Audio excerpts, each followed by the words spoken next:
Bom dia a todos e todas, sejam todos bem-vindos, todas bem-vindas a mais um encontro da Teologia Pé no Chão. Estamos aqui, eu e a mão da Irene, Oi, gente, bom dia. para mais um encontro com vocês dentro desse nosso tema da Jesus e a política. Essa relação, né, Jesus e a política é extremamente controversa, né?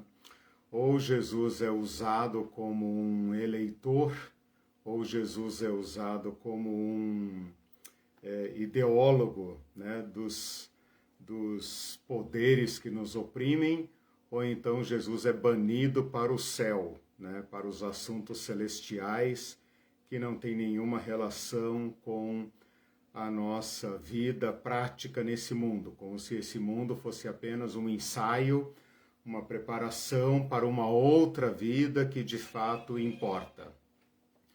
Contra tudo isso, o Evangelho diz que Jesus se fez carne. E dizer que Jesus se fez carne significa que ele assumiu a nossa humanidade. E não há humanidade sem política. Portanto, é perfeitamente natural que a gente faça esta abordagem de Jesus e a política. Se a gente não puder falar de Jesus e política, então nós não podemos falar de nada do Evangelho, né? Falaríamos apenas dos céus, das nuvens, né? Mas esse é um curso Teologia Pé no Chão. Então, se Jesus pisou esse chão, e se isso tem alguma importância para nós, então nós podemos explorar este conhecimento e, quem sabe, achar luz, achar sentido, né, para a nossa vivência hoje, nós, eu e vocês que vivemos na história, né? Bom, gente, nós estamos... Bom dia a todos vocês que estão chegando. Nós estamos tratando, então, desse tema em 4 sessões.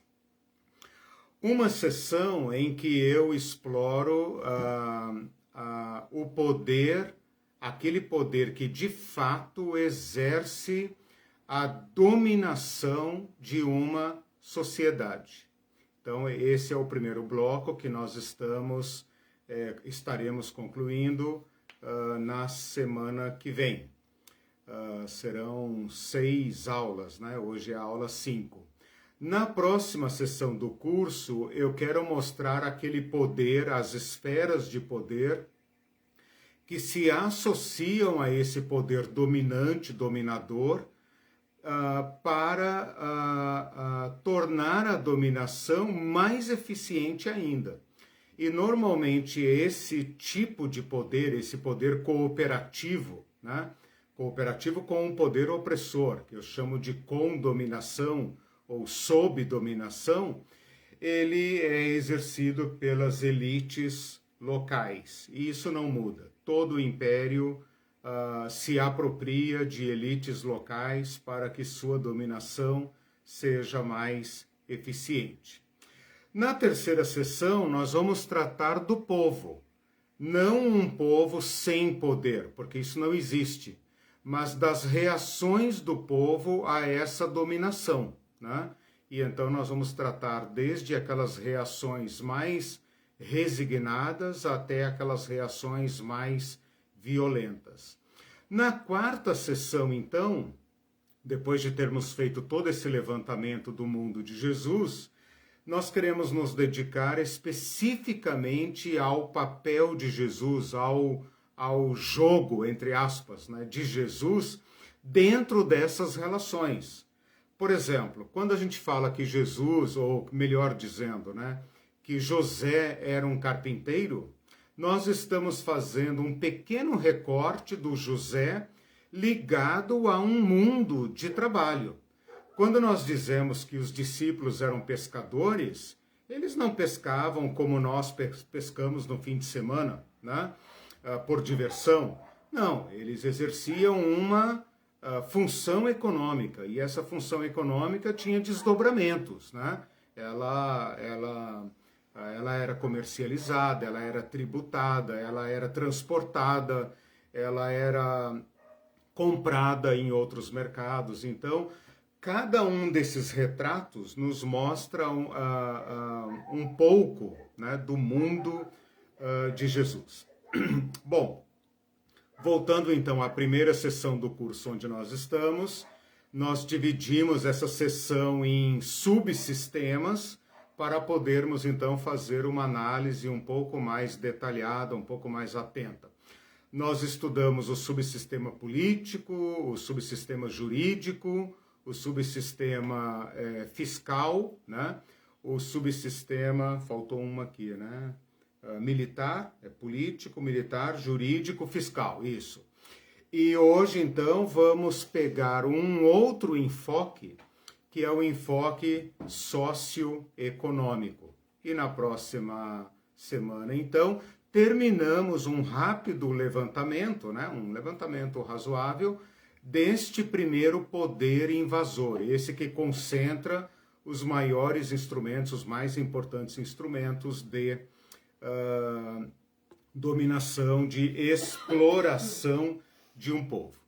Bom, hoje então, como eu disse, vamos tratar do poder socioeconômico, né? São duas esferas tão interligadas que nós podemos ligá-las por esse hífen, né? Ou sem hífen, sei lá, acho que não tem mais hífen, né? Socioeconômico ou econômico-social. Como se fossem duas coisas praticamente iguais, e nós vamos explicar por quê.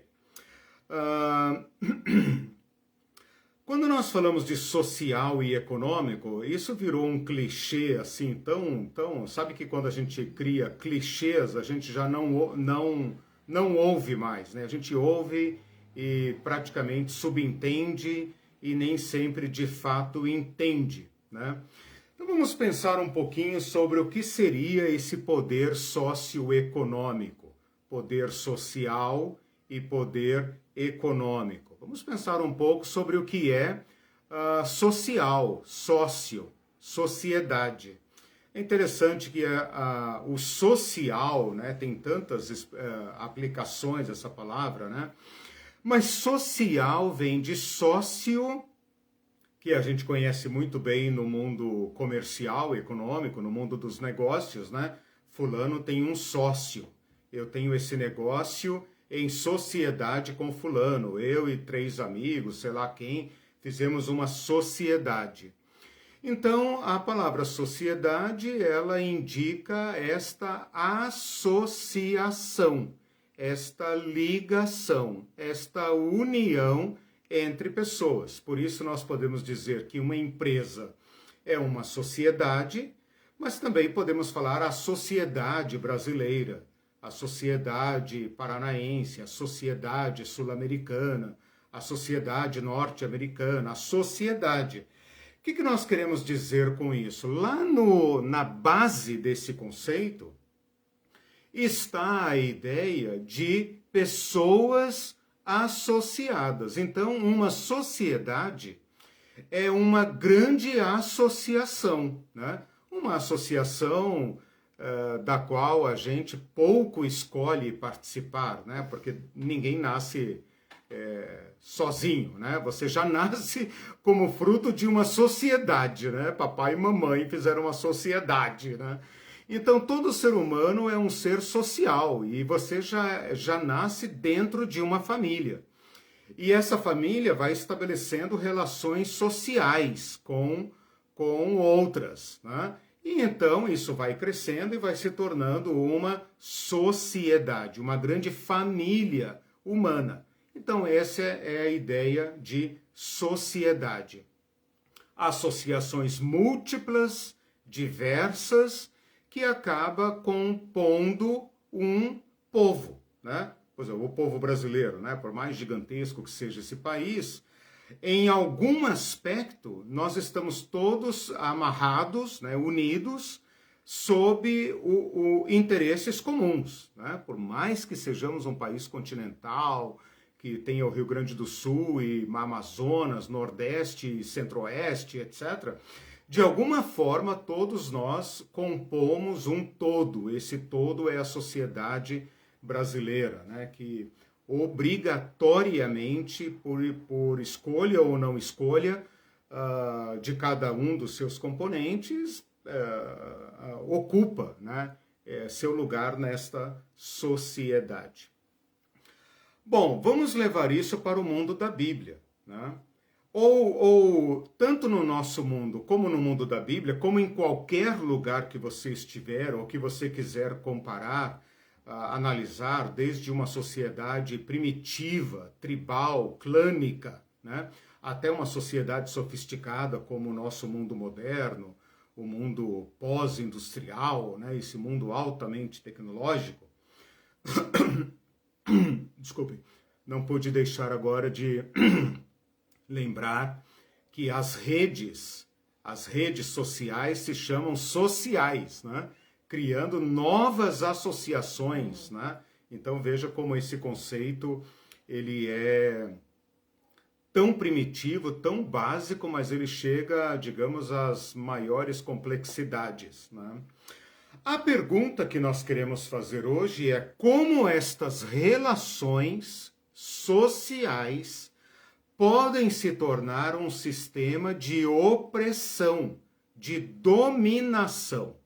Porque se a gente analisar lá na base, nas relações familiares, a gente poderia pensar naquele sentido romântico, né, da sociedade, todos são iguais, né? As pessoas têm suas necessidades, essas necessidades são supridas, todos têm seu lugar nessa sociedade, cada um cumpre seu papel, sua função, como um grande formigueiro, né? Uma grande colmeia.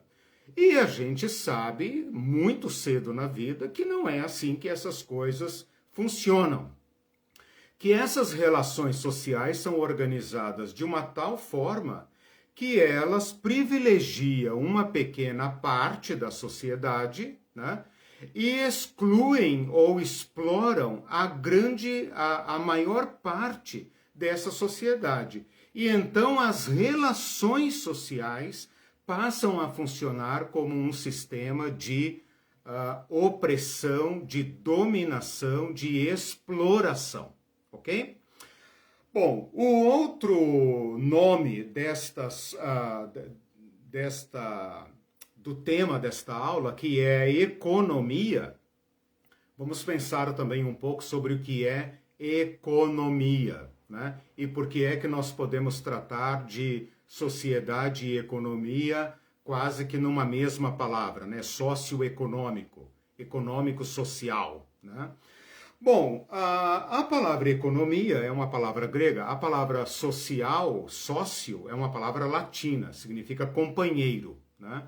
A palavra economia é uma palavra grega que vem de duas partículas chamada oikos, que significa casa, que nós latinizamos, né, para eco, né, mas no original é oikos. E a segunda parte, o segundo étimo, nomos, é lei. Então, literalmente, a palavra economia significa lei da casa. Olha que interessante, né? Uma casa, que é, digamos, a micropartícula de uma sociedade, né, significa uma pequena associação de pessoas que têm interesses comuns, que compartilham um pequeno universo comum, né? Pai, mãe, filhos, avó, tio, tia, empregados naquela época, né? Escravos e associados, né? Nesta pequena sociedade e enfoca um aspecto dessa sociedade que são as suas necessidades. Toda sociedade ela pressupõe necessidades comuns, por exemplo, todos precisam se alimentar, precisam vestir, precisam se abrigar, precisam se proteger, né? Precisam vender, precisam comprar. Então, uma sociedade, ela se dá em torno dessa satisfação de necessidades. Para isso, ela tem que estabelecer modos de suprir essas necessidades. então ela tem que sair ao mundo e buscar os elementos, os produtos, o alimento, as coisas, os materiais que ela precisa para atender suas necessidades. Então, no nível mais básico, mais elementar, economia é o modo de organizar esta satisfação de necessidades, que inclui a produção de bens, ou seja, você tem que caçar, colher, extrair da natureza, como uma tribo de índios, por exemplo, vai se estabelecer perto de um rio, porque aquele rio tem peixe, né? E ela caça, e ela produz alguma coisa, e as mulheres tecem roupas de alguma forma, né? Eles fabricam panelas, eles fabricam alguma coisa para poder fazer a sua alimentação, né? Elas constroem casas, elas constroem, tecem redes. Então, de alguma forma, ela tem que fazer isso, ela tem que produzir. Se ela ficar muito grande, ela não consegue produzir tudo que ela precisa, ela tem que buscar isso em outro povo e, portanto, se estabelecem aí relações comerciais. Então, quando a gente está falando de um poder socioeconômico, é disso que nós estamos falando. Das relações humanas, das necessidades, da provisão, da satisfação dessas necessidades, da provisão de bens, ou seja, essa sociedade tem que plantar, ela tem que colher, ela tem que caçar, ela tem que pescar, ela tem que comprar, né? E essas relações estabelecem certas regras. Eu dei aqui o exemplo de uma tribo indígena, né, em que você pode ver ali um microcosmos de uma sociedade bem, digamos, simples, né, bem simples, com uma organização, digamos, também bem simples, em que talvez todos os homens são responsáveis por caçar, e as mulheres por preparar o alimento e algumas outras coisas assim. Os homens são responsáveis pela defesa daquele povo, as mulheres são responsáveis por outras partes, talvez criação de filhos, preparação de novos homens, novas mulheres, etc, etc. Tudo isso poderia ser extremamente equilibrado. A pergunta que nós estamos fazendo aqui nesta aula de hoje é: como essas relações econômicas, como essas necessidades e satisfação de necessidades pode ser instrumentalizada ou formar um sistema que vai privilegiar um segmento da sociedade e excluir, ou seja, não satisfazer certas necessidades. Né? Como é que uma sociedade evolui daquela situação mais tribal, familiar, um clã, uma tribo, até se tornar essa organização sofisticada que desequilibra esse sistema de modo a privilegiar uma classe, né, em desfavor de outra. Por quê? Porque todos têm necessidades, todos somos humanos, de certa forma compartilhamos as mesmas necessidades básicas, pelo menos, né?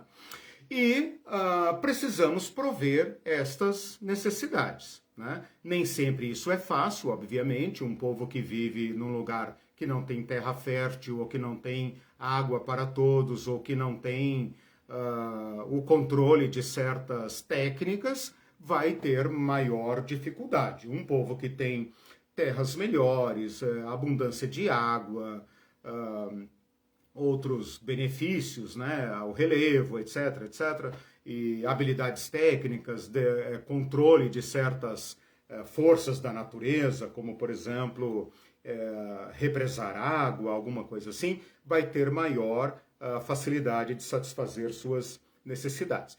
Eu quis fazer essa introdução para que a gente não ouça a palavra socioeconômico como se fosse uma coisa assim, tá, sociedade, tal, economia, tá, já sei, é essa coisa aí, né?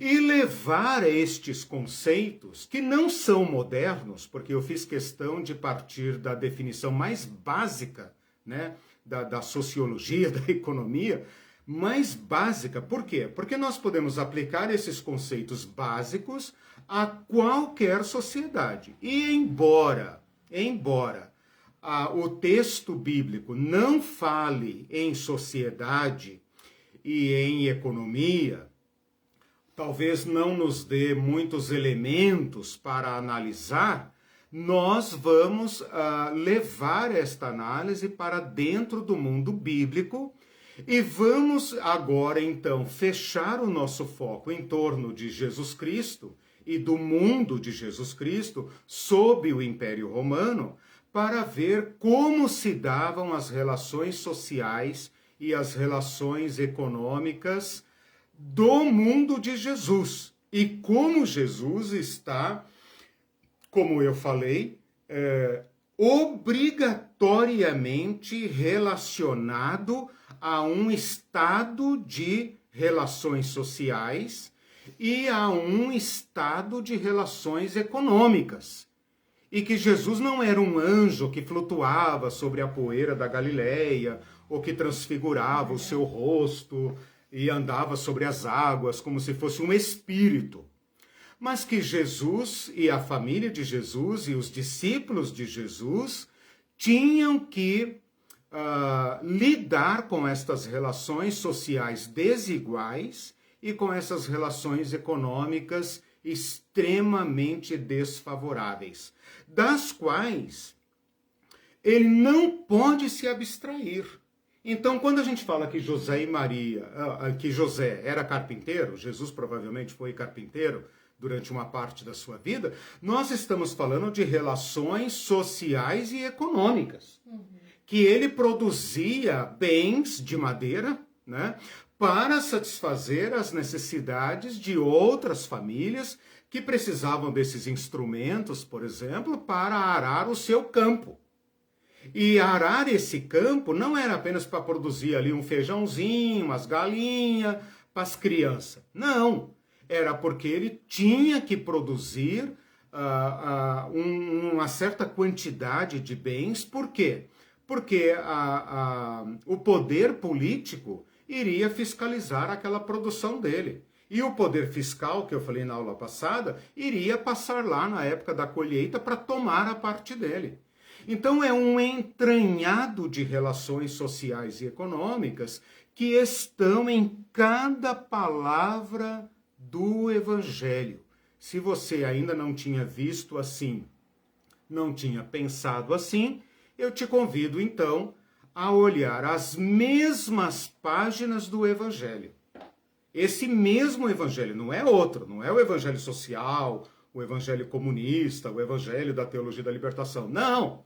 É este Evangelho aí. Talvez por razões culturais, espirituais, religiosas, isso nunca tenha sido evidenciado. Mas é esse o convite que esse curso faz a vocês então agora. É bem importante isso, porque as pessoas podem olhar e achar que você está fazendo um recorte, como muitos fazem, né? Exatamente. Muitas pessoas fazem esse recorte, o Jesus político. Exatamente. Não é, você está tentando mostrar a integralidade da coisa, porque não é visto isso. Exato. Esse aspecto não é visto, né? Mesmo Jesus do Evangelho, o mesmo Jesus Filho de Deus, o Jesus que fez milagres, é desse aí que nós estamos falando, não é o Jesus Che Guevara, né? É o Jesus do Evangelho. É um integral. Exatamente. Vamos equalizar aí a quantia de curtições, porque não está equalizado com a quantia de pessoas que estão assistindo e os compartilhamentos também. Então tá bom, gente, deem um apoio aí no like, né? No como é que chama lá? Gostei, né? Esqueci o nome do negócio. Clica no like e compartilhem, por favor. E anotem aí, coloca lá de novo o endereço, anotem aí para vocês se inscreverem no canal. O canal passou de 500 mil e meia dezena, tá com 553 inscritos. Nós precisamos chegar a 1000 porque um canal que chega a 1000 tem mais vantagens para divulgar o seu material. O YouTube passa a levar mais a sério. Bom, gente, feita essa análise, então, agora nós temos que identificar qual é o poder que vai desarticular as relações sociais e econômicas. Quando eu digo desarticular, é desestruturar, desequilibrar aquela sociedade judaica da Palestina do primeiro século. Esse poder está claramente identificado, é o Império Romano. Todo o império, falando assim grosso modo, mas acho que eu posso dizer todo o império, nada mais é do que uma sociedade que, por diversos motivos, acumula poder, riqueza, bens, produção e algum controle militar, né, um poder bélico, né, ao ponto de extrapolar os seus limites naturais daquele povo e submeter outro povo. Por que é que ele faz isso? Para dominar um possível inimigo externo, uma possível ameaça a ele, né? E para explorar os bens que aquele povo produz. Quanto mais ele explora esse povo vizinho, esses povos vizinhos, mais riqueza ele acumula, portanto, mais forte ele se torna e mais fracos ficam os povos dominados. Então é um tipo de sangria, né? Um tipo de operação em que é mais ou menos como um tumor maligno, né? Ele extrapola, né? Ele cresce, ele domina aquele povo ao redor que produz, digamos, trigo, né? Toma aquele povo, obriga aquele povo a trabalhar para pagar impostos a ele, ele vai se tornando cada vez mais poderoso, porque ele toma aqueles bens que o outro produz, então isso é a exploração, né? Ele vai podendo destacar ou deslocar mão de obra para a burocracia, para a nobreza, para a elite econômica, né? E para o exército. Porque para você ter um exército estável, um exército que, tipo assim, uma força policial permanente, você tem que tirar homens da produção agrícola. Então você tem que tirar homens dessa produção do campo e tem que colocá-los, digamos, vamos pensar em Roma, na legião romana. Ora, aqueles milhares de homens que estão inscritos numa legião romana, numa centúria, numa coorte romana, são homens que saíram do setor produtivo. Ao sair do setor produtivo, eles têm que ser mantidos por outros. Significa, então, que você vai deslocando a mão de obra para outras finalidades que não são aquelas da produção, e você vai sobrecarregando o sistema de produção, ou seja, aqueles homens e aqueles povos que são agora obrigados a produzir, não produzem mais para aquele antigo comércio, aquele comércio que ele normalmente fazia. Ele produz trigo. Ele produziu trigo demais, ele guarda. Se ele teve um excedente, a cultura foi muito boa, o que ele faz? Ele vende, né? E com essa venda ele adquire bens para a sua sobrevivência. Então, é aquela sociedade agrária, aquela sociedade simples que pratica aquele comércio de satisfação de necessidades. Quando um poder invasor toma um povo, né? Invasor, claro, toma um povo, e ele não faz isso porque ele quer brincar, né? Ele faz isso porque ele quer, como disse o Eduardo Galeano, né, numa das definições que foi lembrada agora nas redes sociais, muito interessante, ele fala: nenhum país que faz guerra tem a coragem e a honestidade de dizer: nós estamos aqui para roubar seus bens. Não, eles inventam outro motivo, etc, etc. Mas, no fundo, toda guerra é para roubar, né? É uma pirataria, né? Então, por que Roma saiu lá da cidade de Roma e dominou toda a Península Itálica? Por que dominou Cartago? Por que começou a dominar a Europa inteira? Por que atravessou o estreito ali da Turquia e invadiu a Turquia? E por que dominou todo esse mundo do Mediterrâneo? Para, como é que fala? Escoar para ela. Lembra que Roma é uma cidade. Roma é uma cidade, não é nem um país, é uma cidade, que primeiro domina o que hoje chamamos de Itália, né? E passa então a dominar esses povos, porque de todos esses povos ela toma bens, ela explora, ou por meio de impor o seu preço de compra, ou por meio de tributos, ou por meio de indenização de custo de guerra, né? E ela então obriga todos esses povos agrários a produzirem um excedente. Então esse é um ponto muito importante, é o fator que desequilibra as relações sociais e econômicas. Então vamos pensar ali no Pedro, Tiago e João, que eram pescadores.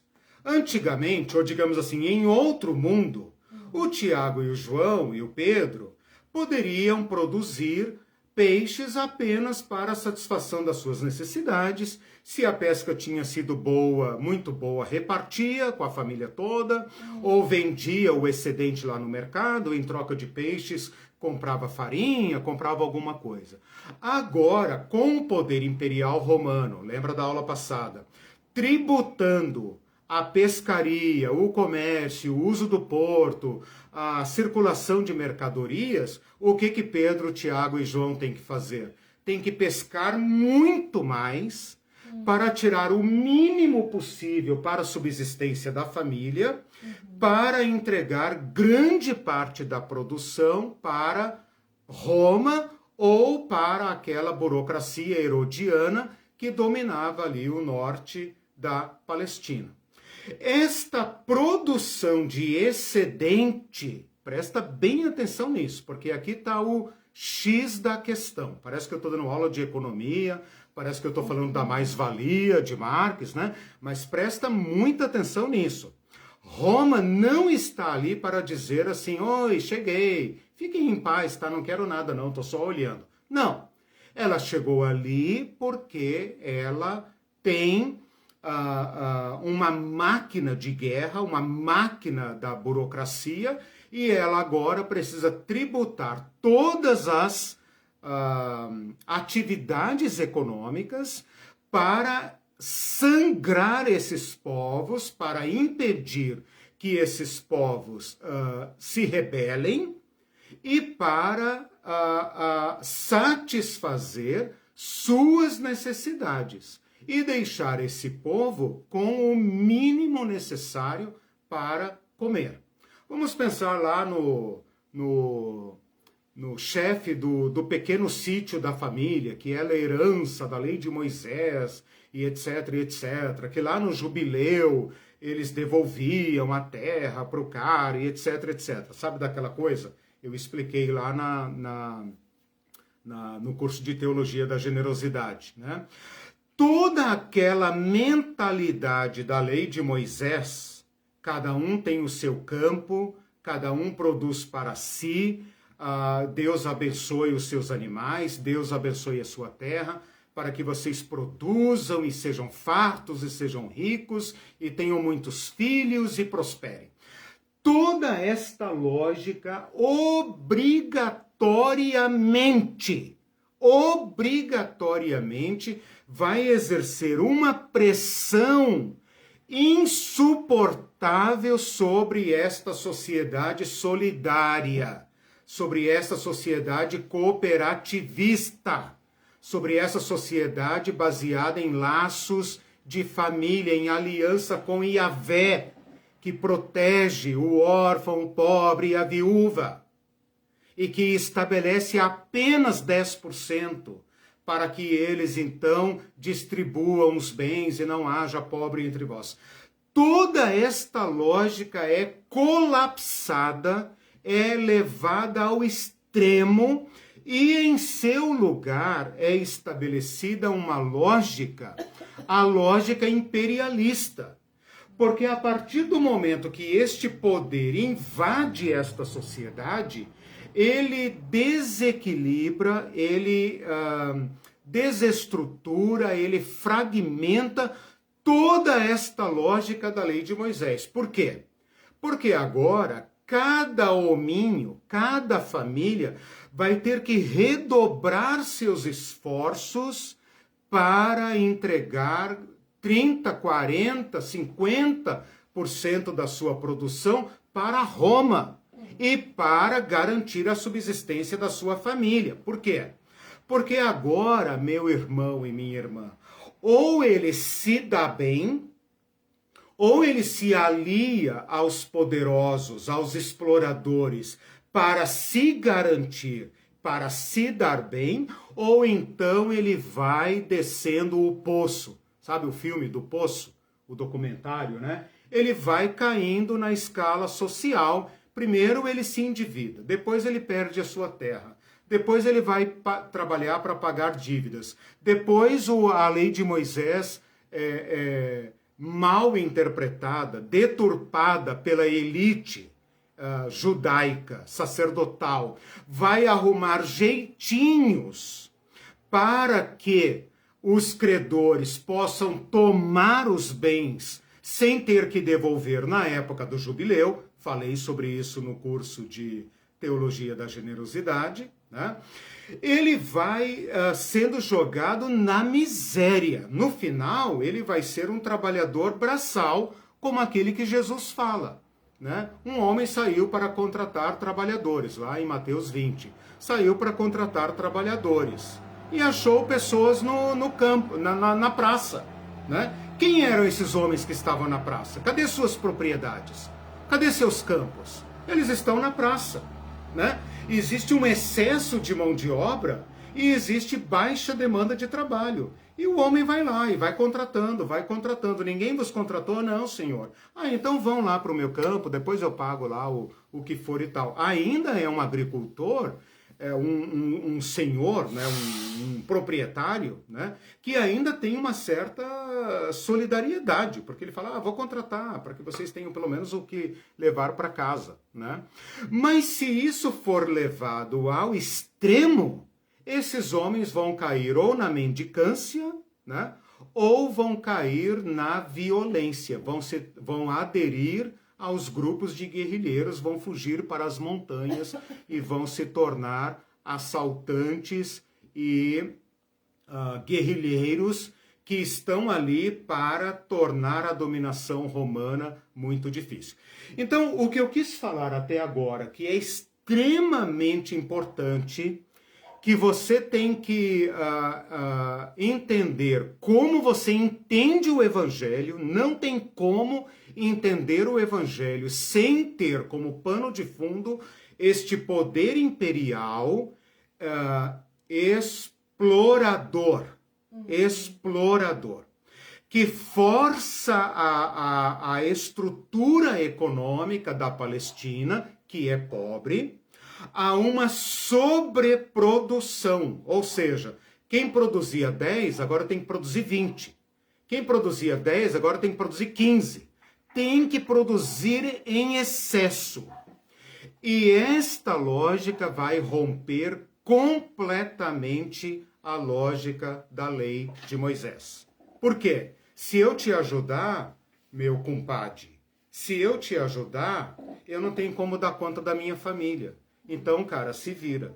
Se vira. Você precisa de dinheiro? Olha, eu te empresto, mas eu vou te cobrar a juros.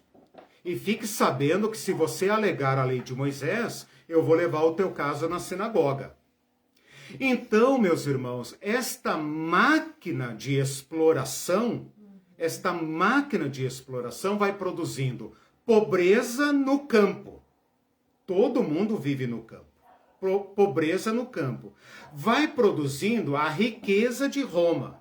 E nesse meio campo, entre uma elite ínfima, milionária, que vive no luxo e na riqueza, e essa massa de famélicos, né, que estão lutando para não passar fome, vai produzindo uma elite intermediária que se torna beneficiária, quer dizer, ela cola na elite para não morrer de fome e, ao mesmo tempo, faz o papel como se fosse um capitão do mato, né?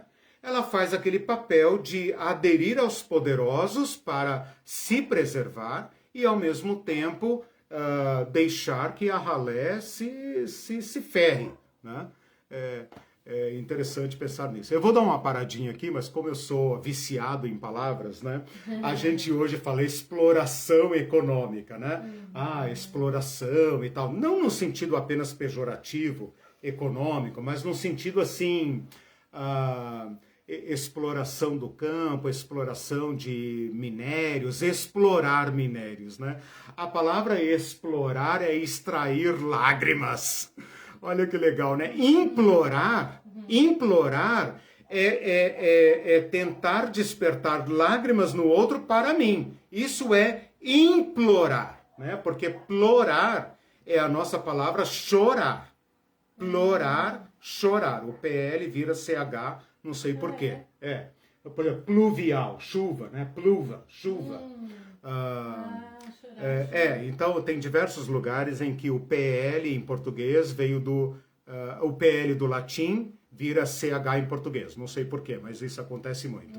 O explorar é diferente. É o outro que está arrancando lágrimas de mim. Então veja como a própria palavra carrega na sua né?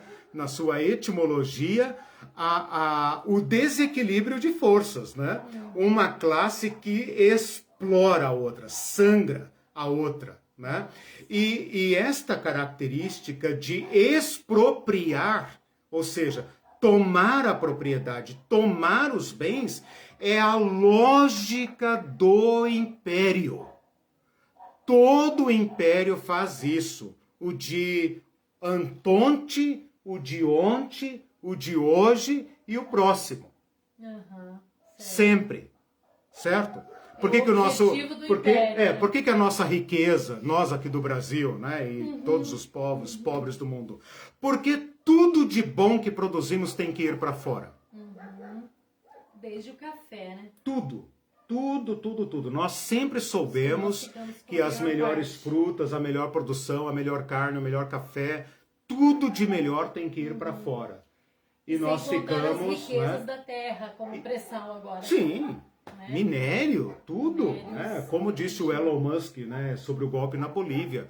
Vamos tomar riquezas e bens e como é que é lá, esqueci o nome do minério que ele veio buscar aqui na Bolívia, que ele falou, vamos tomar onde for possível, vamos dar golpe onde for necessário. Lidem com isso. Tipo assim, vocês aí de baixo, que se lasquem, né? Sim. Eu preciso de certos bens e eu vou buscar. Se tiver na África, na Ásia, na Argentina, onde tiver eu vou buscar. Lidem com isso, vocês são pobres, né? Um comentário que eu queria fazer é que, eu não sei, você já deu naquele curso sobre generosidade. Sim. E quando você citou, é interessante relembrar isso, você citou os 10% da lei de Moisés, que esses 10% eram sociais, era uma contribuição social para evitar a pobreza, né? E é curioso como esses 10% hoje se transformaram no dízimo que as igrejas recolhem, mas totalmente perdido do seu propósito principal pelo qual foi criado, né? Na época eu falei, chama-se dízimo, né? Mas a lógica A lógica para não é existir pobre tributo. entre vocês. Não, a lógica do dízimo de hoje, mesmo chamando dízimo, é Sim. um tributo.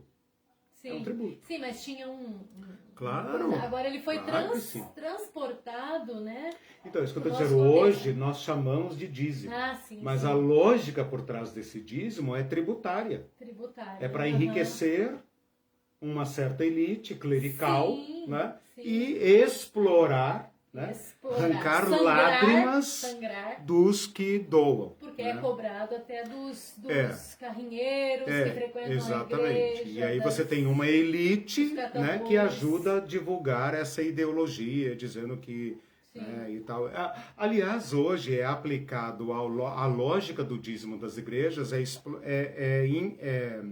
introduzida a lógica capitalista, né? Sim. É dar para ganhar. Sim. Quer dizer, então, a lógica do império engoliu até a nossa fé, né? E a transformou numa aberração. Aí, nesse sentido, a gente pode dizer que o dízimo não é bíblico. Claro que não. Claro que não. Dê o nome que quiser, né? Não, não vamos brincar com palavras, né? Deem o nome que quiser. Né? A lógica por trás, por isso tem que assistir o curso de Teologia da Generosidade, né? Sim. Porque ali a gente mostra que a lógica por trás é essa lógica do cooperativismo, né? Quando a igreja primitiva é cheia do Espírito Santo e pela primeira vez é apresentada ao público, imediatamente ela reparte os bens. Sim. Então a igreja cheia do Espírito recupera a lógica do reino de Deus, que a lei de Moisés tentava implantar e nunca conseguiu. Veja, eu não estou dizendo que foi Roma que implantou esse sistema na Palestina, porque a Palestina estava sob impérios desde Nabucodonosor. Mas estou dizendo que todos os poderes imperiais, seja Nabucodonosor, seja depois o Império Medo-Persa, seja depois o Império Grego, né? Os Ptolomeus, os Seleucidas, até os Asmoneus, né? Todos aderiram à lógica do império. Quando Roma chegou, ela apenas aproveitou essa infraestrutura, ela aperfeiçoou essa infraestrutura. O que Roma queria de todos os povos era tributo. Pagou tributo, pode viver em paz, pode viver com o resto, né? Roma não queria produzir um colapso dos povos dominados. Roma não queria levar os povos dominados à fome. Não. Roma queria tomar todos os bens desses povos para fazer aquilo que eu falei no início da aula. Ela se torna cada vez mais rica, cada vez mais ela pode privilegiar uma elite governante e cada vez mais ela mantém esses povos com aquela lógica que Faraó implantou no povo de Israel quando pensou em revolução, né? Quando o povo de Israel chega para Faraó e fala assim, olha, nós queremos sair, nós queremos ir adorar outro Deus e etc., o Faraó fala, quer saber, vocês estão com tempo demais. Vocês estão com tempo demais, estão com tempo de pensar em besteira. Estão pensando em revolução, apertem o trabalho deles. Então, o que todo império faz? Já falamos sobre isso aqui, né? Explora até um ponto em que aquele povo entende que não pode se revoltar, né? E que tem que correr para produzir, para manter a sua subsistência e entregar o excedente. Ou seja, esse povo está sempre correndo por um prato de comida. E vai chegar um ponto, exatamente, vai chegar um ponto em que ele vai agradecer o romano por ter um prato de comida. O problema é que na Palestina, esta lógica... não reclame trabalho. Né? Vocês querem direitos ou vocês querem um prato de comida na mesa? Né? Perceba como isso é atual. A lógica do império não muda.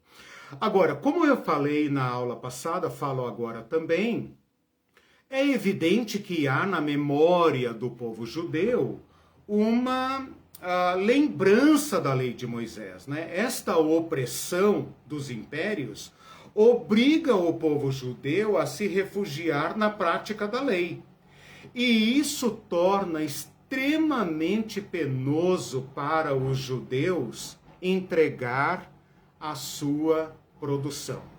quando nós estudarmos o terceiro segmento desse curso, que nós vamos falar dos bandidos sociais, daqueles que pegam em armas contra Roma, essa questão do imposto que nós falamos na aula passada e essa questão que eu estou falando agora da produção de excedente, porque as tropas romanas estavam ali para fazer todo judeu lembrar que ele tinha que produzir 2 ou 3 vezes mais, porque no final do ano, se ele não pagasse, ele ia ser preso e etc, etc. Toda esta lógica, né, acho que eu perdi meu pensamento. Toda essa lógica de tributo e de produção de excedentes era extremamente sensível para o povo judeu. Todas as rebeliões que aconteceram ao longo do Império Romano, da dominação romana na Palestina, foi por causa de impostos e por causa do roubo, né? Se desse um estalo, os judeus pegavam em armas para enfrentar Roma. Só mais um detalhe que eu já falei aqui e vou perguntar de novo para vocês pensarem. O que é que aqueles homens, não vou falar das mulheres e crianças e velhos, o que é que aqueles homens estão fazendo atrás de Jesus? Não os 12. Os 12 abandonaram sua atividade econômica para seguir Jesus, pelo menos naqueles 3 anos, né? Pedro e João tinham barcos, estavam até, digamos, bem, tinham até empregados, né? Mas o que é que aquela homarada, aquela multidão de 5.000 homens, de 7.000 homens, estavam fazendo atrás de Jesus no deserto, ouvindo ele falar sobre o reino de Deus? A pergunta que nós temos que fazer aqui é a seguinte: onde estão seus campos? Onde estão suas terras? Onde estão, né, suas terras? Por que é que eles não estão lá cuidando dos seus bois, das suas cabras? Porque uma característica da sociedade agrária é o camponês não sai da sua terra. Se ele sair da sua terra, tem os bichos para cuidar, tem planta para cuidar. Uma característica do campesinato é a fixação do homem no campo. Quando foi que surgiram as primeiras sociedades humanas? Quando o homem dominou a agricultura. Por quê? Porque a agricultura prende o homem ao campo. Então eu refaço a pergunta. Por que havia 5.000 homens atrás de Jesus? Estou pensando na primeira multiplicação de pães. Por que havia 7.000 homens atrás de Jesus? Por que havia aquela multidão de gente atrás de Jesus? Sendo que eles tinham que produzir... Eles tinham, exato. 3 vezes mais. Exatamente. Primeiro, por serem do campo, deveriam estar nos seus campos. Porque sempre tem um trabalhinho para fazer. Sim. Você tem um gado, você tem tal. O homem do campo não sai do campo. Segundo, ele tinha que estar produzindo 2, 3 vezes mais. Sim. Como é que ele pode ficar ouvindo um rabino esquisito, perigoso, que se reúne com o povo no deserto, onde Moisés e onde guerrilheiros haviam se reunido? Esse povo, gente, estava ensandecido, enlouquecido, de fome, desesperados. Se Jesus chamasse esse povo para pegar em armas, eles fariam um ataque suicida a qualquer vila. O fato de Jesus não pegar em armas frustrou muitos dos seus discípulos. O abandonaram e já não andaram mais com ele. Vem com esse papo de morrer, né? Cruz, credo, Ave Maria. Né? Não falavam cruz, credo, Ave Maria. Mas era horrível para eles pensar.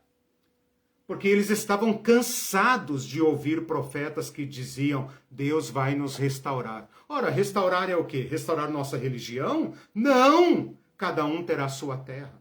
Cada um comerá a sua uva embaixo da sua parreira. Cada um pescará em paz. Né? Aliás, é assim que o judeu imaginava o céu. Né? Eu acho que cruz, credo, eles falavam porque eles temiam a cruz, né? Por causa da crucificação de Jesus. Acho que cruz, credo, eles falavam. A Sica está perguntando, diz assim, lá atrás, José do Egito e Salomão também exploraram os camponeses, né? Sim, sim. Os crentes falam aí na maior tranquilidade, o José do Egito e tal. O José do Egito foi um hábil administrador em tempos de crise.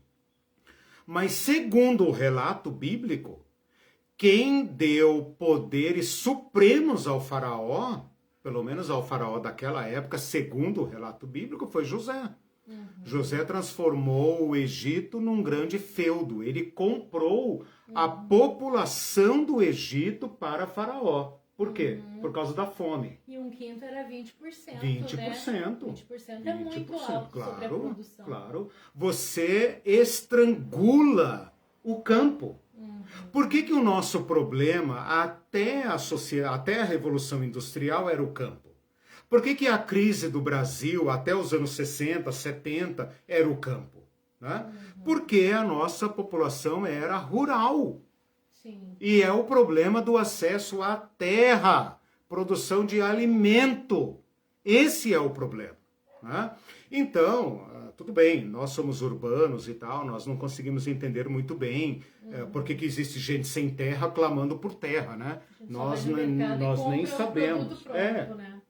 Não, e a gente não entende o que é o movimento dos campesinos, né? Nos anos 50 no Brasil, nós não entendemos a história do MST, nós falamos é tudo vagabundo, que querem terra, não sei o quê. Vão estudar a ocupação da terra no Brasil. Reforma agrária. Vão ocupar como esse Brasil foi dividido. Vão entender como nós fomos colonizados por um império, Império Português, e depois nos tornamos um império do nosso próprio povo. E mesmo que o império tenha se tornado república, a lógica do império permanece. O nosso país, Brasil, é um país imperialista do seu próprio povo. Por isso é tão fácil nos dominar, porque a lógica do império nos atravessa. Né? Então é facílimo. O Brasil é um império para aluguel. Porque daí tudo que eles conseguem dizer é que o MTST está entrando, está invadindo uma propriedade, e são terras inativas, né? A reforma agrária é uma coisa séria. E todos nós, posso dizer assim, eu com certeza, a Irene também, mas a grande parte da população brasileira é filho de gente expulsa do campo. A maioria absoluta das nossas igrejas evangélicas é fruto dessa urbanização desordenada, de gente expulsa do campo. E as nossas igrejas nunca entenderam isso, nunca entenderam esse drama, nunca tiveram sensibilidade para com isso. Bom, mas eu não estou falando do Brasil, eu quero falar da Palestina. A Rosana Prado diz assim, mas a pregação do Cristo Jardim de Infância levou os crentes a pensarem que essa quantidade enorme de gente que ouvia Jesus era somente por causa de seus belos olhos azuis, do carisma e do encanto de Jesus. Ou seja, tudo errado, né? Jesus não tinha olhos azuis. É por isso que esses grandes pastores de hoje querem multidões, porque eles pensam que Jesus estava formando uma denominação, né? Sinagoga de Jesus, sinagoga renovada de Jesus, né? Tem lá a sinagoga do rabino não sei o quê, papapá. Então, perfeito, Joana, né? Não, Rosana, desculpa. Rosana, perfeita a tua análise. Por quê? Porque agora nós temos que olhar por que Pedro e João abandonam os barcos tão rapidamente? São vagabundos? Né? São vagabundos? Por que é que eles abandonam? Quando Pedro diz, Senhor, havendo pescado a noite inteira, nada pescamos, mas sob tua palavra lançaremos as redes, Jesus está tocando na subsistência da família daquele povo. Passaram a noite no mar e não pescaram nada. Se vocês lerem, a Irene falou aqui de fome, né? Leiam aqueles livros que eu indiquei sobre o mundo, o contexto na época de Jesus. Jesus, quando tinha 30 anos, numa discussão com os fariseus, em João capítulo 8, ali onde ele fala que vocês são do diabo, o diabo é vosso pai, E o povo judeu, os líderes judeus ali, falam assim, ainda não tem 50 anos. E viste Abraão? Gente, Jesus tinha 30 anos. E tinha a cara de um homem de 50. Jesus tinha 30 anos. Sabe quando você vê uma pessoa na rua, uma pessoa na favela, uma pessoa no campo, uma pessoa que carrega profunda dor na vida? Jesus tinha 30 anos. Mas provavelmente tinha aparência de quase 50. Porque os discípulos, os judeus dizem, que isso, rapaz, você não tem 50 anos? E viste Abraão? O que você está falando? E Jesus não refuta aquilo. Né? Então você pode pensar em pessoas que comem o mínimo de calorias. Eu acho engraçado que agora tem a dieta de Jesus, né? Esses desgraçados que querem faturar em cima de Jesus, né? Ensinando a dieta de Jesus, né? Dá vontade de xingar, né? Porque eram pessoas famélicas, eram pessoas que conheciam fome, conheciam dor da fome. Eu e a Irene estamos lendo um livro de um brasileiro que viveu no início do século XX no sertão, no agreste pernambucano. E nós sempre ouvimos falar de fome. Gregório Bezerra, para quem quiser ler, Memórias de Gregório Bezerra. Não dá para ler sem chorar. A gente sabe que tem fome. Ainda mais nós agora que já conhecemos o governo do PT, que colocou a fome na mesa, né? Colocou a fome no plano de governo. Para nossa surpresa, nós aqui do Sul, né? Nenhum brasileiro pode mais ignorar que esse país padece de fome. E fome não é aquele carinha que bate na tua janela no sinal do trânsito da grande cidade. É fome mesmo, né? Ele fala da dor da fome, né? Como alguma coisa que parece que está te queimando por dentro, que é a dor da fome. Jesus, com certeza, conheceu a dor da fome. Não surpreende que quando ele multiplica os pães em João 6, a multidão corre atrás dele e quer arrebatá-lo para fazê-lo um rei. Por quê? Porque este rei dá pão para o seu povo. Ora, meus irmãos, não é possível que uma pessoa que tenha pão seja eleito rei, não é? Nós queremos eleger como rei uma pessoa bilionária, né? Uma pessoa que possa garantir alguma vantagem para nós, né? Não é isso? Normalmente o rei é a pessoa mais rica da sociedade. A sociedade campesina da Palestina era tão pobre que o fato de alguém botar pão na mesa era suficiente para pensar, esse cara não daria um bom rei? Né? Sim, esse cara não daria um bom rei, gente? Pelo menos nós teremos comida. Né? Com certeza. E Jesus fala, eu tenho uma libertação mais profunda do que essa. Vocês querem pão, eu posso dar. Mas vocês vão continuar escravos. Eu tenho que libertá-los por dentro. Né? Se o Filho vos libertar... Do que a gente entende. Ah, com certeza. Porque os pregadores dizem que é salvação. Só isso, exatamente. Você tocou num ponto aí extremamente importante agora. Né? Quem pensa no Jesus Che Guevara acha que Jesus pegou em armas. Que o fato de Jesus ter falado, olha, vocês têm espada aí e tal, é o Jesus guerrilheiro, Che Guevara. Por outro lado, o Jesus norte-americano, o Jesus das igrejas e tal, o Jesus fundamentalista, é o Jesus que não se mete com isso. Ele andou pela Palestina, mas ele não viu fome, ele não viu a exploração, ele não viu doença, ele não viu os assaltantes, ele não viu nada. Ele veio aqui nos levar para o céu. Né? O que eu estou dizendo para vocês é, nós não estamos buscando o Jesus do olho azul, como disse a Rosana, esse Jesus angélico, né? Tão puro que não pode sujar os pezinhos dele na poeira da Palestina. Né? Pregou para pescadores, mas não entendia nada da exploração econômica do Mar da Galileia. Né? Porque ele pensava só na salvação da alma. Vocês ficam aí com esses peixinhos aí, essas coisas bobas, né? Venham que eu vou fazer de vocês pescadores de homens, né? Então, não queremos esse Jesus porque ele é falso. E também não queremos o Jesus Che Guevara porque é falso. Mas nós queremos esse Jesus encarnado. Esse é o Filho de Deus. Esse é o libertador. Esse é o Salvador. Fome, né? Outro Jesus não nos ajuda em nada.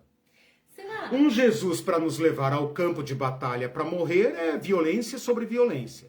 Um Jesus que nos promete o paraíso para depois que a gente morrer também não diz nada pro cidadão que amanhã tem que sair para matar um leão por dia, para não passar fome ou para não cair nas garras do tráfico ou das milícias.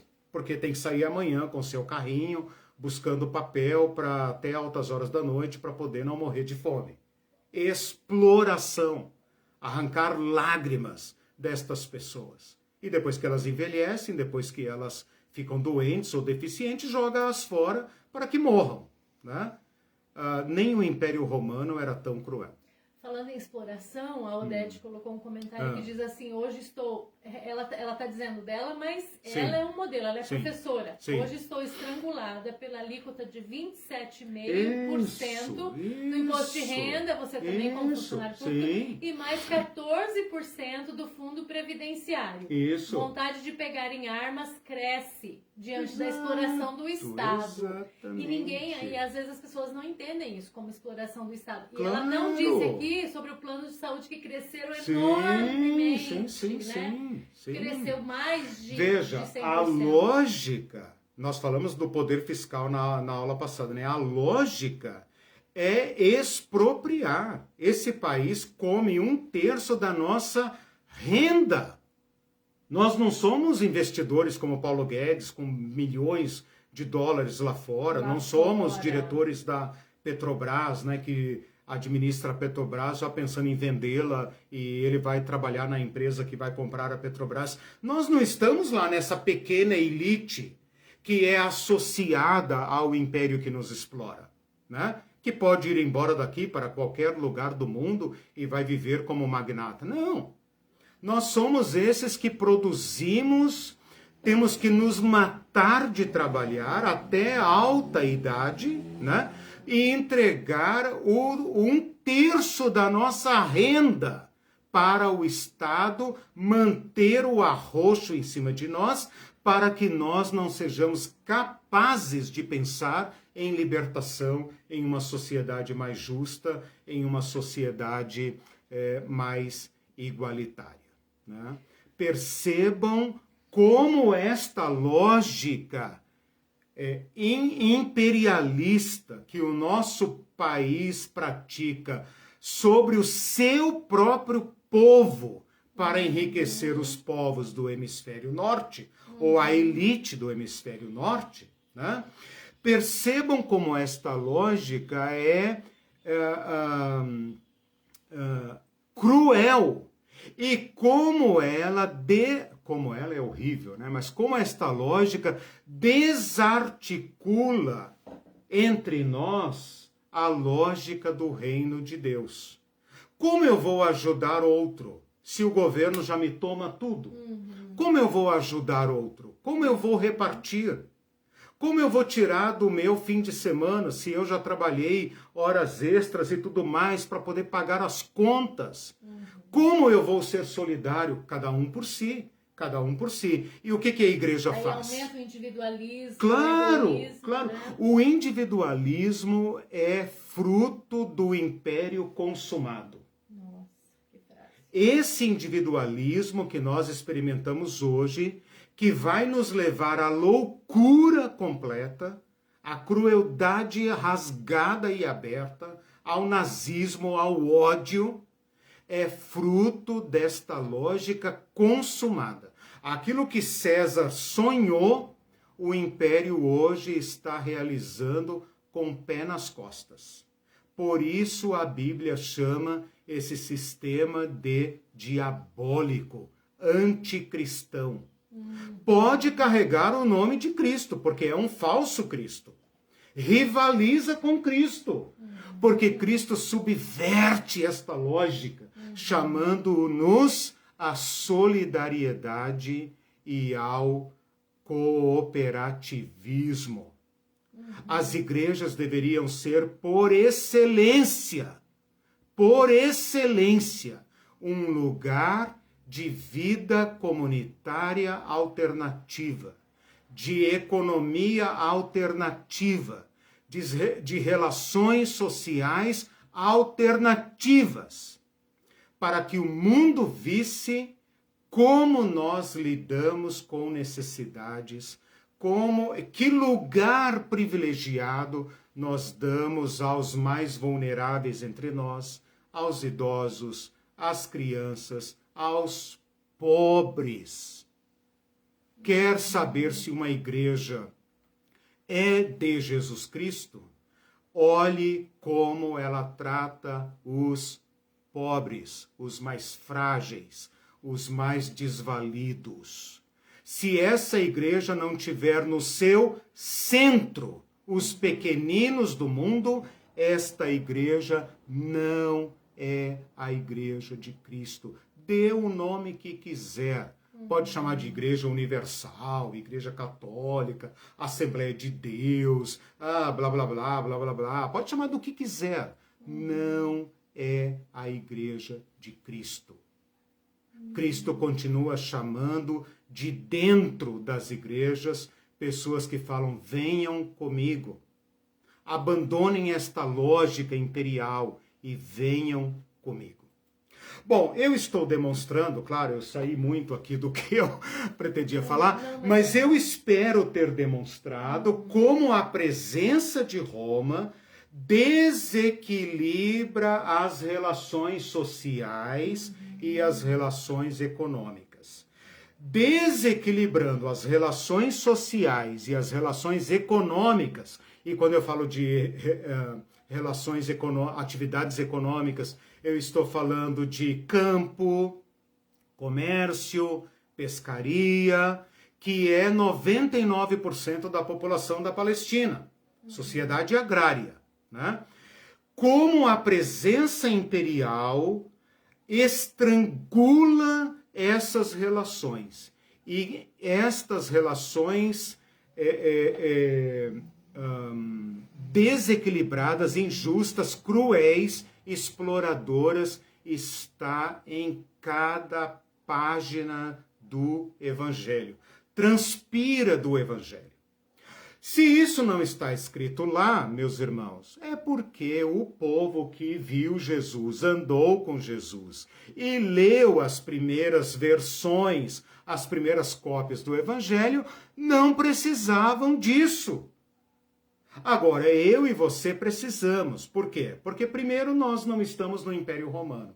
Segundo, nossa religião cegou nossos olhos para sermos explorados da maneira mais perfeita possível. É Deus que quer. Exatamente. É Deus que quer.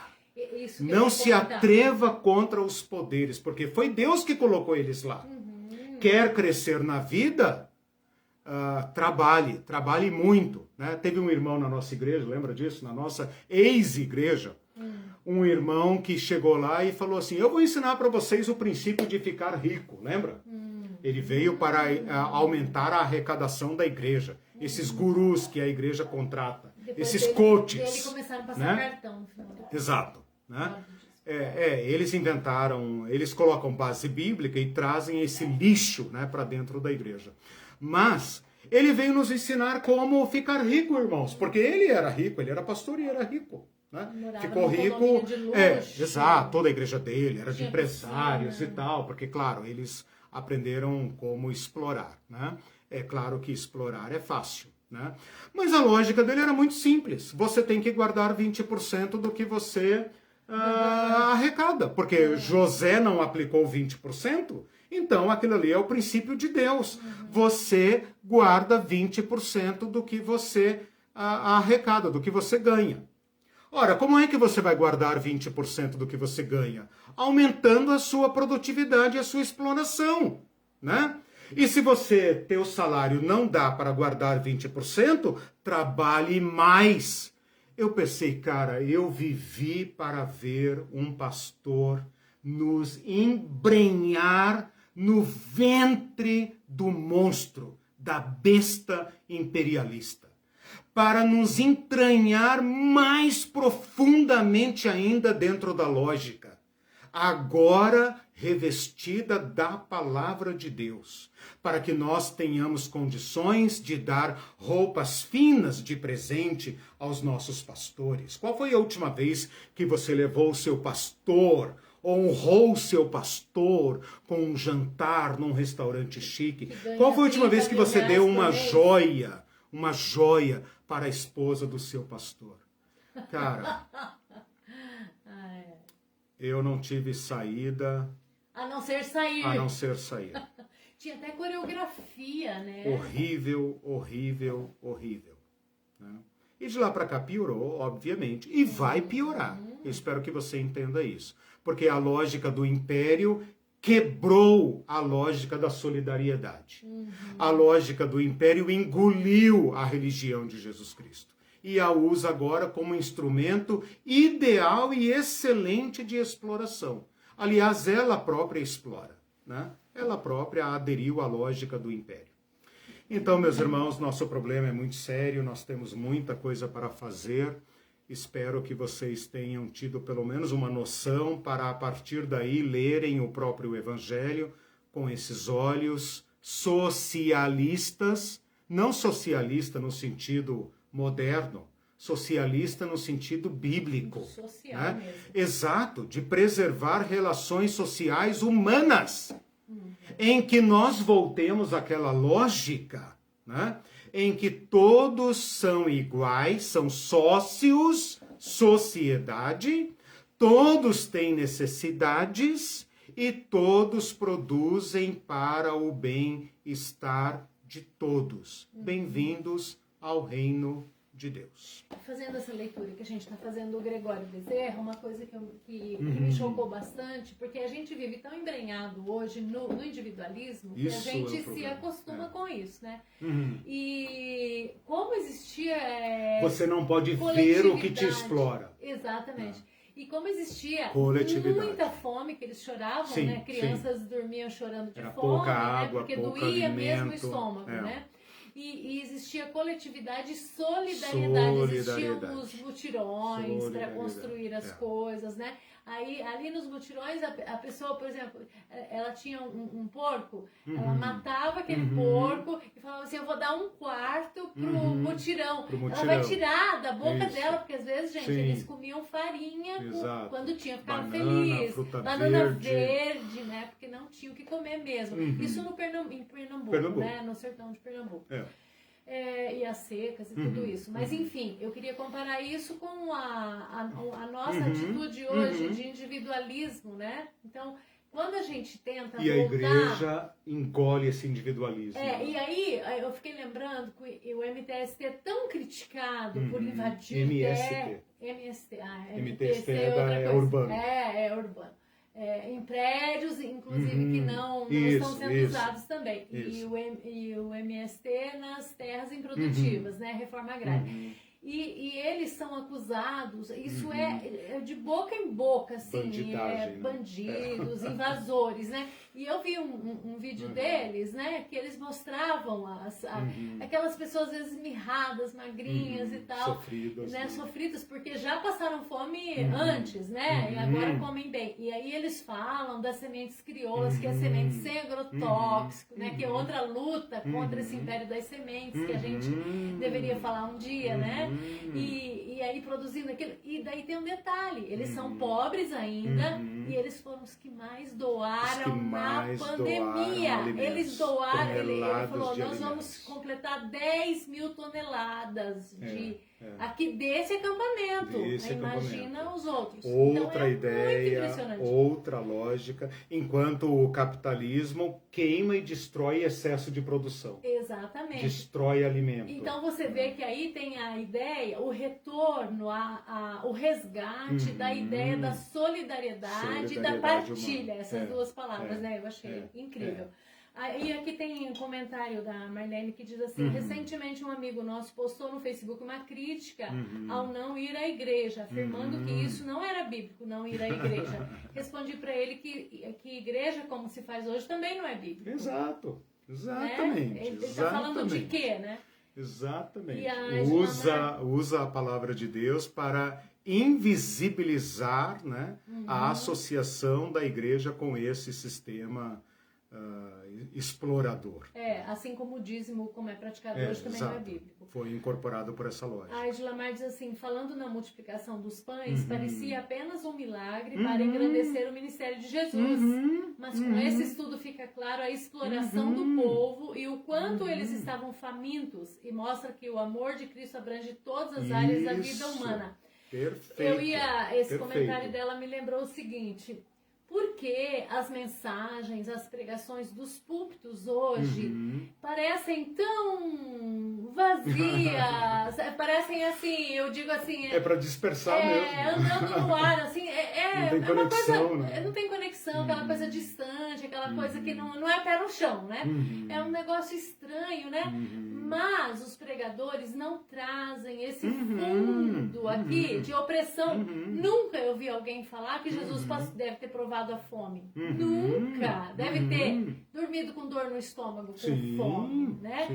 Tem gente, pelo contrário, que fala que ele era até rico. Rico, porque era a profissão, né?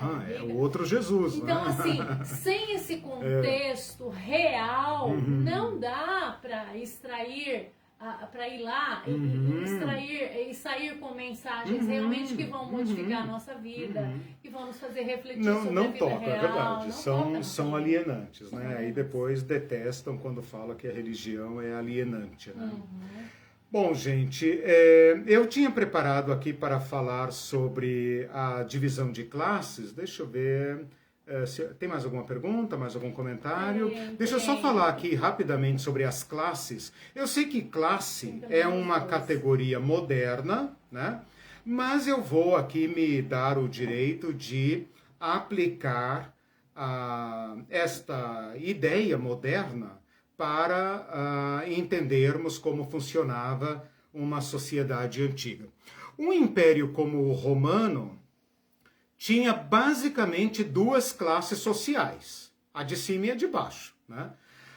Com um agravante que a de cima era extremamente pequena, 1 a 2% da população do império podia ser considerado parte dessa classe superior, né?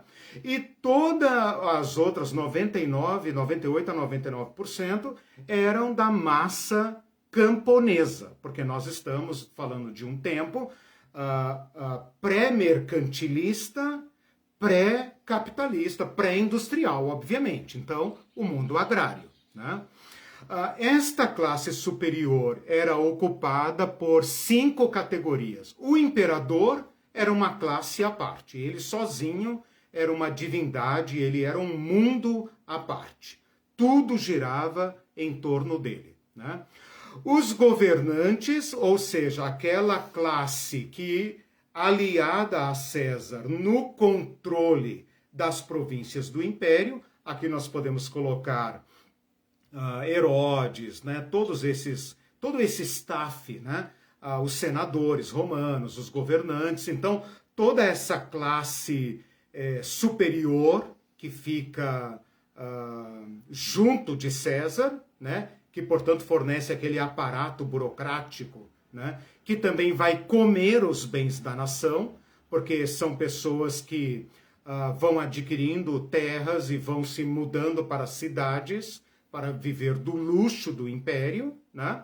Então, esta pequena classe, uma classe de burocracia, que é considerada aquele escalão burocrático, né? E aqui entram talvez os militares e tal, né? uma pequenina classe de comerciantes que enriquece tomando do produtor e levando para Roma. O Apocalipse, lá no capítulo 18, quando eu dei aquela aula da queda de Babilônia, eu falei sobre aqueles produtos de luxo, né?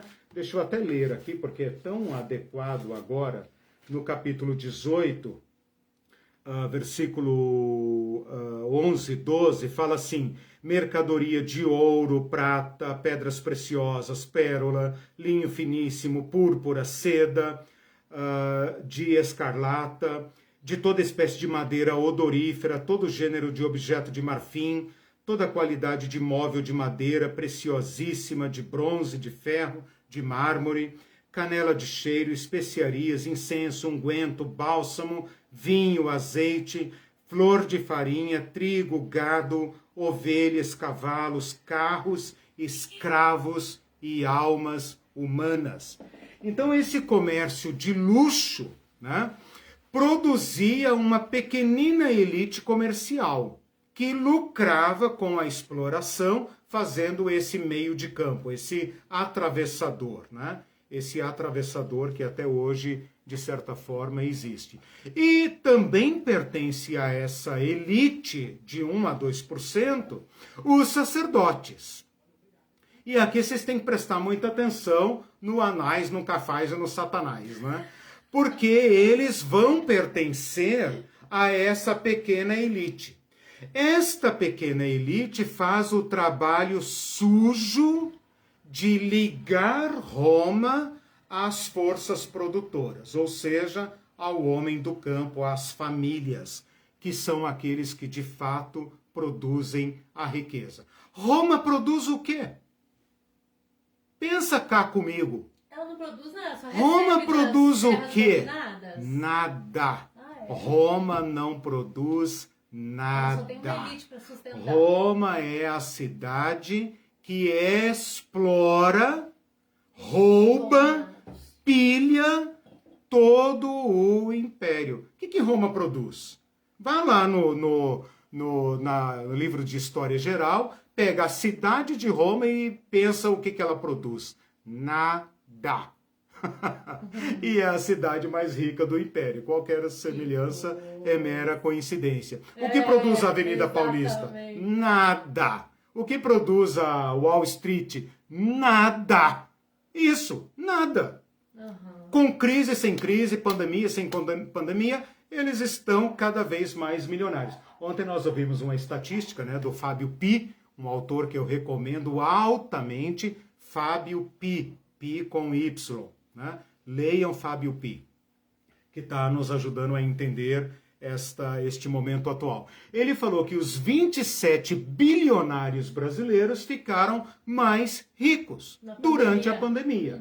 Então esse é um sistema que vai sangrando a economia dos povos e produzindo uma pequena elite infinitamente rica. Estamos próximos de ter o primeiro trilionário, né, que tem riqueza maior do que alguns países, né, e uma sub-elite, uma elite que hoje nós chamamos de alta classe média, que são aquelas que fazem a travessia, né, entre essa super-elite e a pobraiada, que é quem de fato produz. Né? E para falar da classe inferior, a classe de baixo, que é 98 a 99% da população, camponeses, que estão presos ao campo e agora obrigados a produzir muito mais, explorar a terra. Nós vamos deixar a terra descansar no 7º ano? Não! Nós vamos deixar a terra voltar para os antigos donos no ano 50º? Não! Óbvio que não! Nós vamos ter que arrumar uma interpretação, uma doutrina, uma teologia que nos permita cobrar dívida até tirar a túnica do pobre. Ou você acha que Jesus está falando para quem? Quando ele fala, se te tomarem a túnica, solta também a capa ou vice-versa. Junto com os venenos para envenenar a terra. Exatamente. Né? Então, camponeses, artesãos, aqui onde entra Jesus, onde entra os discípulos, né? Esses pequenos trabalhos braçais, que são os pobres dentre os pobres. Então Jesus era muito pobre, porque você acha que o judeu ia na carpintaria de Jesus para fazer o quê? Uma nova mesa de jantar? Uma cozinha planejada? Não, ia fazer um arado, um cabo de enxada, uma canga de boi, um carro de cavalo puxar, é isso, né? Um lugar que não tem madeira. Como é que você vai ser carpinteiro num lugar que não tem madeira? Ou tem madeira na Palestina? Né? Tem o mínimo, né? Tem para fazer cabo de enxada, para fazer esse tipo de coisa. Tem os impuros, que são aqueles que a sociedade já expulsou, não produzem mais nada, e que a religião ajudou a expulsar. Por quê? Porque não paga dízimos. Se não paga dízimos, está impuro. Agora você está ferrado, meu chapa, você não tem lugar mais nesta sociedade. Você não interessa para Roma porque não produz. Não interessa para os judeus porque não paga dízimo. Logo, você é aquela categoria que o Estado quer que morra. Como os pobres. Bem-vindo aos discípulos de Jesus. Aí nasceu o movimento de Jesus. Entre os campesinos empobrecidos, entre os artesãos, pescadores, entre os impuros, prostitutas, ladrões, etc, etc, e aqueles dispensáveis, né? Que são os doentes, velhos, etc, aqueles que não servem para mais nada. Você pode pensar, parece com o nosso mundo, né? Como que a Palestina foi se tornar tão parecida com o nosso mundo? Por causa da presença do Império. Bem-vindo ao século 20, 21, né? Onde nós temos a mais acabada força de exploração, que nos converteu por dentro, porque o judeu odiava no seu coração o romano, odiava o publicano, pelo menos aqui dentro ele era rebelde. Ele não pegava em armas para não morrer, para não piorar. Mas aqui dentro, em cada sinagoga, havia um centro de resistência, de rebelião contra Roma. Eles seguiriam qualquer um que falasse, vamos retomar a nossa aliança com Deus. E nós que fomos docilizados por dentro, em que o império já dominou nossa mente, e que nos faz trabalhar para esse sistema e odiar quem tentar nos libertar. Exatamente, né? Odiar. Exatamente. Então, meus irmãos, acho que já está na hora de acabar a aula, né? Na próxima aula eu vou falar do poder dos poderes por trás de tudo isso. O Satã. Quero mostrar uma outra face do poder por trás, que só a Bíblia elucida. Ninguém elucida o que está por trás. Mas a Bíblia abre os panos, né? E nos faz entender quem é o mentor desta lógica que mata, né? Que destrói, que escraviza, que o ladrão veio para roubar, matar e destruir. De quem Jesus estava falando? Do ladrãozinho que rouba a galinha? Não, né, irmão? Que está com fome? Do romano, né, irmão? Né? Do romano, né? Exatamente. Tem alguns comentários. O Itamar diz assim, aquela ideia de Jesus ser o Todo-Poderoso afirma isso, ocultando a sua real vulnerabilidade, que a gente estava falando da fome, né? Isso. O fato dele ser poderoso oculta essa face aí de vulnerabilidade. Transforma a pedra em pão. Fome. Faz show aí que esse povo te segue. Então, e se ele transformava a pedra em pão, ele não tinha que passar fome. Exatamente. Era só falar assim... Olha o Jesus encarnado aí. Olha o Jesus encarnado. O poder de Jesus se destaca por ser o Todo-Poderoso em amor, não Todo-Poderoso em riqueza e poder opressivo. Salvou-nos pela total subversão da lógica. Fraco, torturado, pendurado na cruz de pé e mão.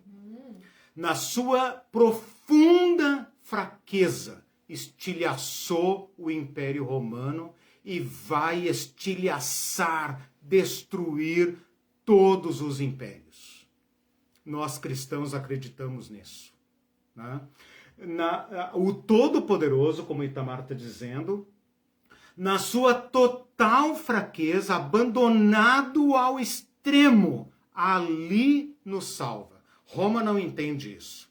Roma não entende isso, os poderosos não entendem isso, os superpastores não entendem isso, eles não entendem. Assim como o capitalismo Mas não aqueles que quiserem seguir o Cristo entenderão. Quem quiser saber e praticar as obras do meu Pai, a esses o Espírito do Cristo encarnado revela. Como nós podemos comer por baixo esse império. Fazendo de cada homem, de cada mulher, filho e filha amada de Deus. De um Deus que os ama e que vai botar abaixo esse estado de coisas. Para isso precisamos resgatar o sentido do Evangelho. Com certeza. É isso ou nada. Sim. Ou nós estaremos do lado dos exploradores, ou nós estaremos do lado da solidariedade. Pode dar o nome que quiser a isso. Pode dar o nome que quiser.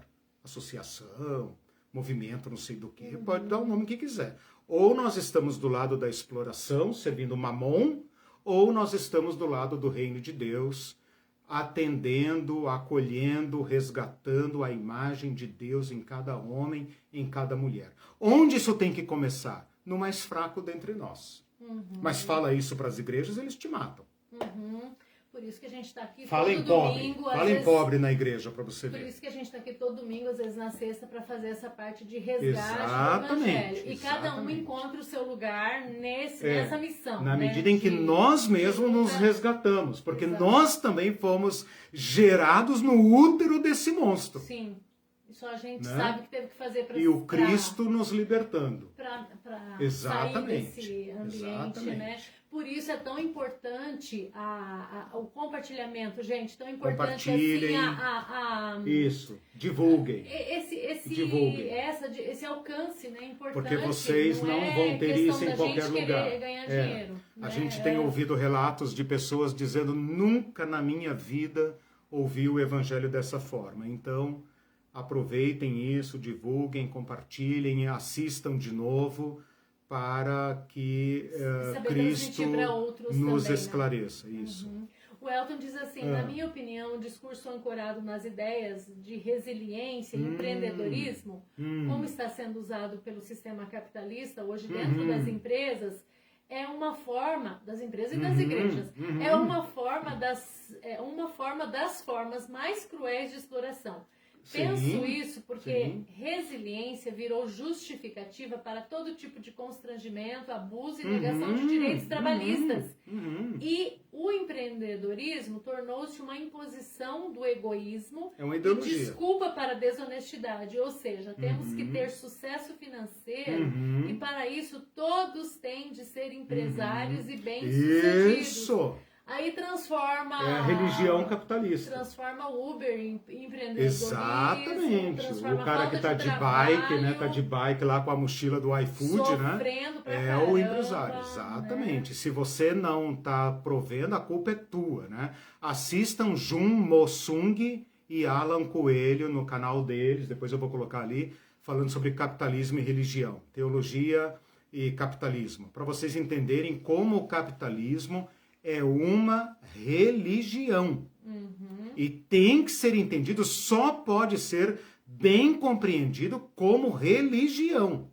Sim. Né? Max Weber e Companhia Limitada nos ajudam a entender isso. Últimos comentários, que nosso horário está adiantado. A Cica Xavier disse: um pastor pediu para que as pessoas compartilhassem o vídeo dele 33 vezes, porque esse número tem relação com Jesus. Sim, Sendo assim, é um número abençoado. Isso. E a vida das pessoas seriam duplamente abençoadas. Esse povo sabe como ficar rico burlando Deus, comer do próprio suor. Usem Jesus como talismã. Aí eu falei, tem gente, não ri disso, mas não é só uma inocência. Não, é Por horrível. trás tem, tem uma ideia de lucrar com a coisa, né? São lobos devoradores. A Tatiana diz assim, Roma não produzia nada e tinha tudo. Exatamente. Isso é igual à exploração, injustiça, pobreza e fome das massas. Claro, o império é previsível. O império é sempre a mesma coisa. Por isso nós podemos comparar Império Romano com Império Americano, com Império Chinês, com qualquer império. Né? Império é império. Não tem. Até o Brasil, né? O Brasil perdoa dívidas de países africanos, a nossa elite brasileira fica louca da vida. Por quê? Porque se nós somos explorados, nós temos que explorar os pobres aqui da América Latina.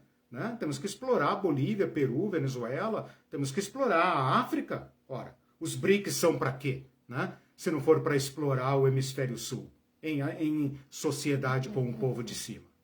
Essa é a lógica. Né? E quando a gente inverte essa lógica, a gente escandaliza os próprios cristãos. Né?